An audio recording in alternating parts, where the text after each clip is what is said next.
There's some reporting from the New York Times that right after January 6th, like January 17th or something of 2021, that Justice Alito, a sitting U.S. Supreme Court justice, was flying an upside-down U.S. flag outside his house. Now, that was a sign of the Stop the Steal movement. And you have a sitting member of the U.S. Supreme Court doing that. Now, he wants to put the blame on his wife and said she did that. I had no knowledge of it. And it was taken down, in short order. Now, I don't know how long it was up. But simply put, you have a sitting U.S. Supreme Court justice flying a symbol of the Stop the Steal movement around the time they were at their height when they tried their damnedest to overthrow this government. Makes me wonder. We've questioned whether or not Clarence Thomas was involved because of his wife Ginny and her involvement. Was Alito involved too? Did they have at least two of the Supreme Court justices that say, well, if you guys succeed, we'll back you?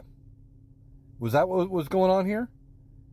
Were they trying to set up a situation where Mike Pence kicks the election back to the states, the Republican states come back and recertify Donald Trump, and then it goes back to Congress, Donald Trump becomes the president illegally, and then, Joe Biden sues and the Supreme Court says, nah, we're not dealing with that.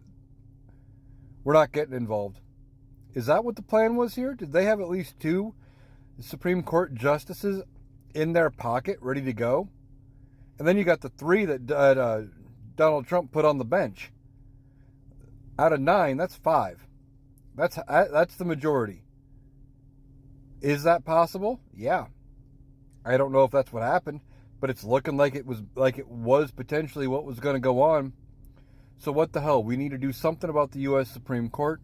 When Democrats win the House and the Senate, and they take over next term in January, and when Joe Biden is reelected, we need to expand the U.S. Supreme Court and look at potentially criminal investigations into Clarence Thomas Alito and maybe the rest of the conservative court.